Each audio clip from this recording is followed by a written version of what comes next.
welcome to another Guild Ball Informer video. You're here with me, Chris, today. This is another one of my hobby video logs. I must firstly apologise, it's been a while.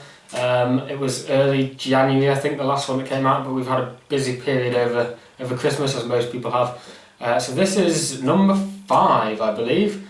And as I've said in previous videos, I'm not really going to do any real structure. I'm just going to talk about things that I've been up to, sometimes a bit of painting, sometimes just something that's piqued my interest. So today I just want to run down firstly what I've been up to. As you can see, I'm wearing the lovely new Pundit t-shirt, a lovely luminous green, just so that we all stand out. So all of the original Pundit for the first year's worth of work should have been sent out.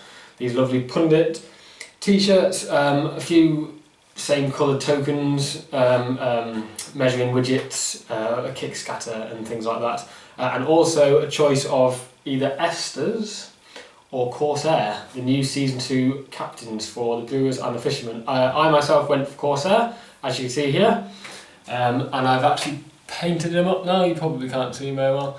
But I've painted him up, ready for his release the end of January, so the end of next week. And I've got his card here, so it was spoiled, well not spoiled, it was revealed on last week's Steam Forge news, so if any of you want to go and check it out, you can have a look at that. But I'll probably just in this video give you a quick rundown of my thoughts. I've recently started playing the Fishermen more competitively.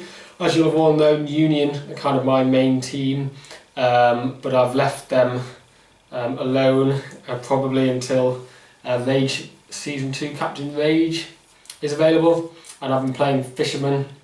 Played them in my first tournament a couple of weekends ago at Frozen Balls, which went quite well. Finished 3rd in my first tournament with the fish, so that was good. But they are a completely different play style to the Union, especially the Union setup that I played, which was just fighty takeouts. So this I've gone completely the polar opposite. I've gone for with the fish, I play a very football orientated goal scoring team of pure fish. I did start by putting Fangtooth and Gutter in, as they were kind of my crutches for the Union, but I've tried to stay away from that now. And the last 4 games or so of the tournament, I just played pure fish. I played Shark, Salt, Jack, Sakana, Angel, Greyscales. So a really goal scoring but very squishy team, so it was a case of just running away and not letting the other team get takeouts and then trying to score. So that went quite well, it was good. If you want to see a roundup of the Frozen Balls tournament, there's a video log up as well that's already been posted on the Guild Ball Informer channel, so go check that out. Me and Jay did sort of a joint one, so I hope you enjoyed that. Which brings me on to, before I discuss Corsair's card, to something that I just want to quickly talk about today, which is having the choice of multiple captains in a tournament setting. There's been a post on the forums today or yesterday, so there's been quite a bit of talk about that, and I'll just give you my view, my opinion. People might not agree.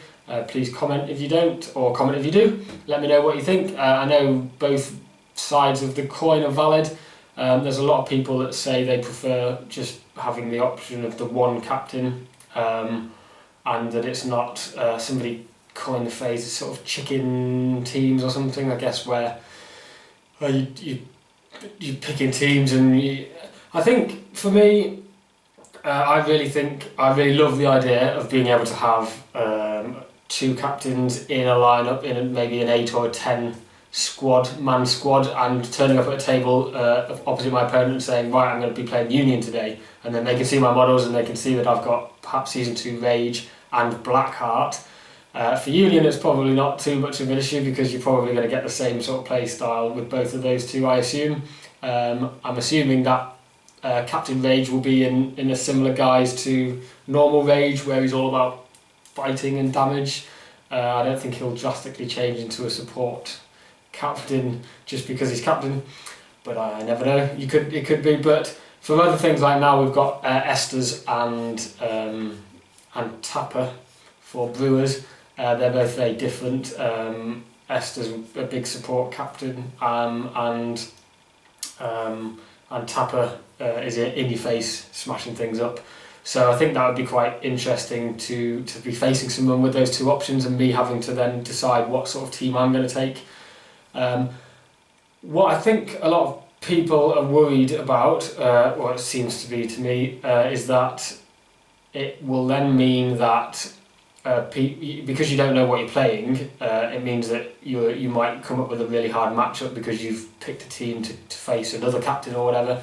But I think with the good thing about Guild Ball so far is that all the teams and all the captains and all the players are so well balanced, and there's a lot of work gone into that, I know, by the playtest team and Rich and Matt and everybody, to ensure that even if you do get it wrong in terms of second guessing your opponent, I still don't think it makes a huge amount of difference as to the outcome of the game, because the teams are so balanced. And I've been to 7 tournaments now, and I've never felt in a game where just when the players and the captains and the teams are put on the table, I felt like I've lost the game, just because of that. Every other system that I've played, Malifaux, I know in Fantasy and 40k, there are hard counters to teams where you literally just to armies where you literally just, somebody puts something on the table and you're like, well, I can't beat that, so what's the point of playing?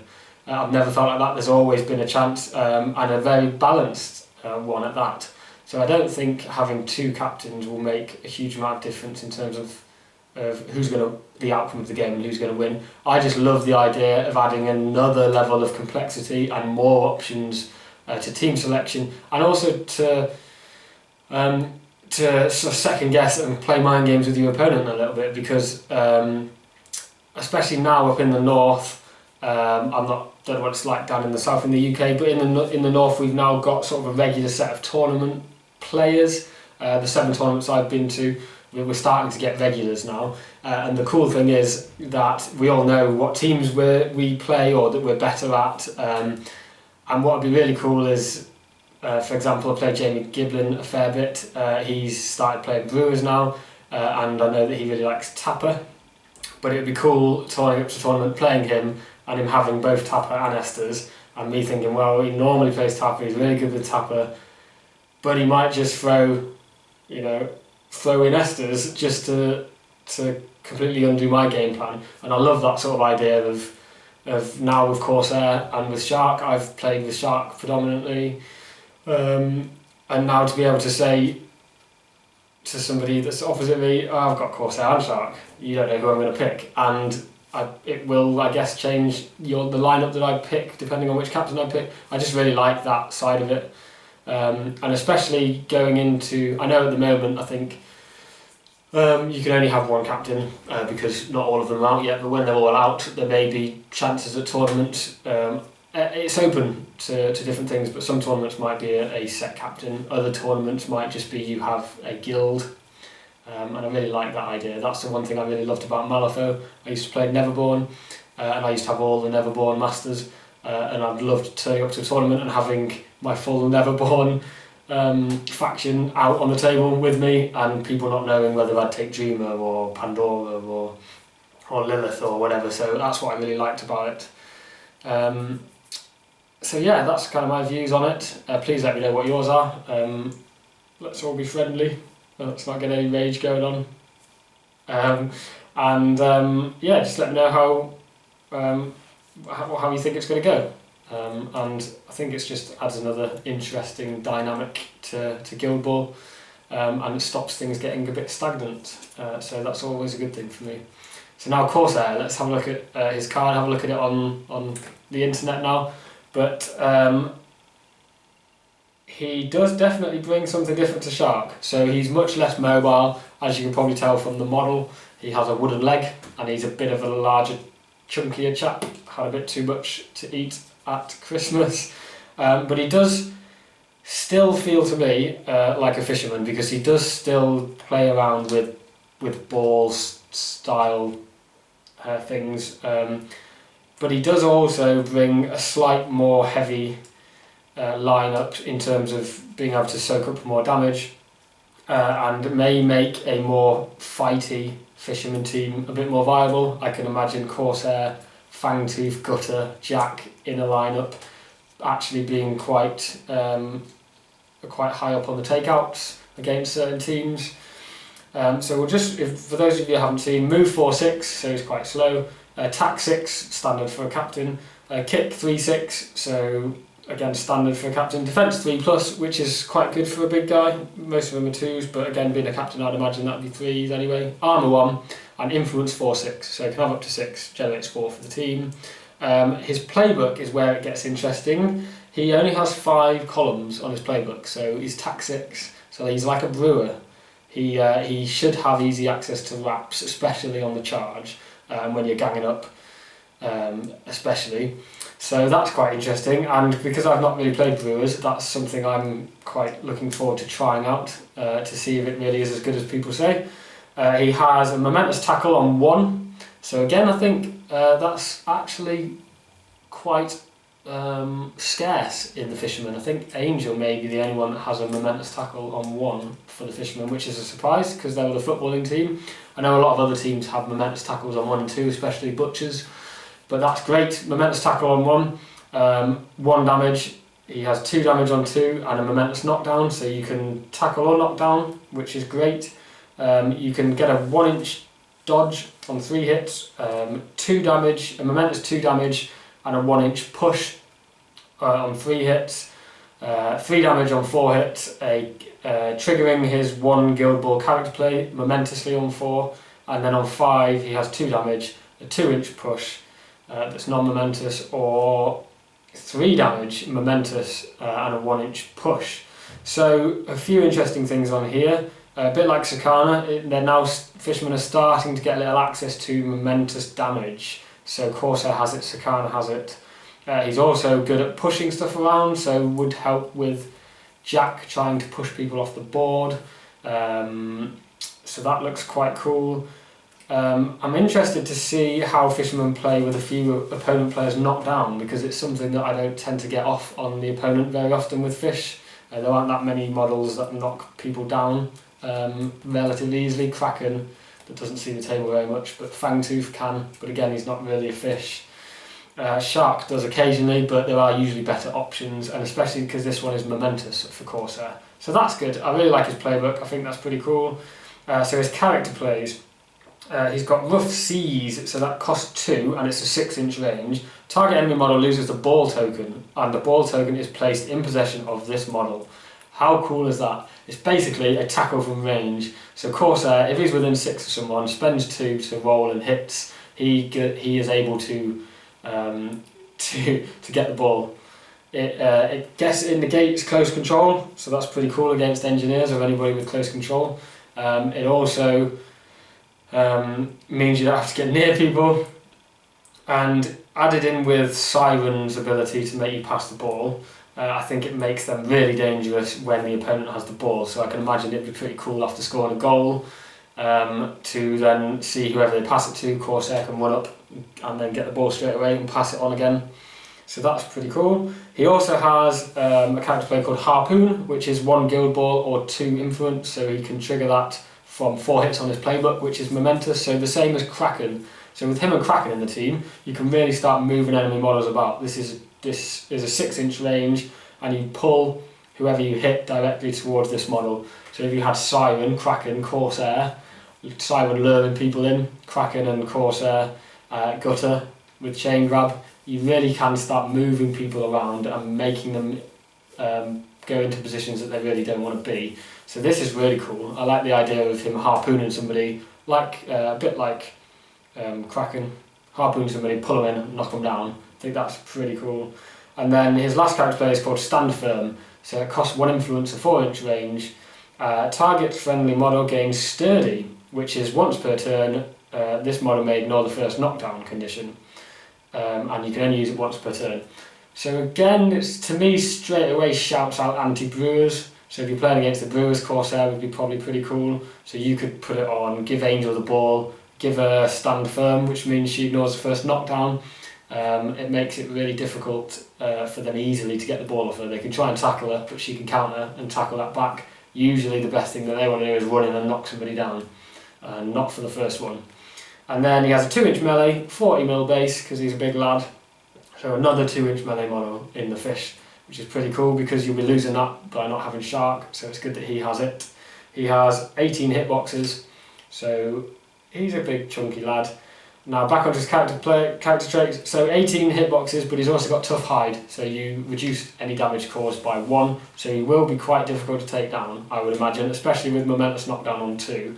If he gets to counter and knock you down, then he is really difficult to deal with. Now the next one also makes him even better. He has both sturdy and close control.